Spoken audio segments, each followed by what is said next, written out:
वालेकुम। दोस्तों, एक छोटी सी टिप पर याद रखिएगा, अगर आप चाहते हैं कि आप सारी ज़िंदगी जवान रहें, एज का असर आप पे ना आए, तो आप देखें कि हर इंसान जब जा रहा होता है ना, तो ऐसे चलता है और चेहरा नीचे चला जाता है उसका और अपनी सोचों में गुम जा रहा होता है। आपने सिर्फ इतनी सी तब्दीली करनी है, चेहरे को सामने रखना है और हाथों को भी सामने रखना है, चेहरा भी सामने, हथेलियां भी सामने, और आपने ऐसे चलना है। आप ऐसे चलना शुरू कीजिए, आपका आगे झुकने का अमल जो है वो बहुत स्लो हो जाएगा।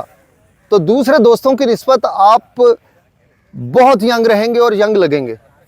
याद रखिए, योगा आपकी ज़िंदगी चेंज कर देता है, योगा आपके फ्यूचर को चेंज कर देता है, योगा आपकी एजिंग को रिवर्स कर देता है, योगा आपकी डिजीज़ को रिवर्स कर देता है, और योगा आपकी ज़िंदगी में खुशियाँ और कलर लेके आता है। योगा के होते हुए सबसे बड़ा अहम काम यह है कि स्ट्रेस, एंजाइटी और डिप्रेशन कभी हो ही नहीं सकते, ये मेरा दावा है।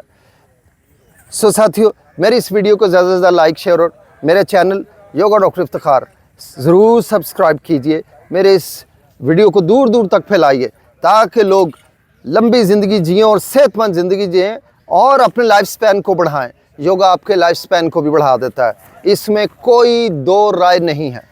तो योगा डॉक्टर इफ्तिखार पे आप मुझे जान कर सकते हैं, डॉक्टर इफ्तिखार, मॉल्टन पार्क, लाहौर। बंद कर दो।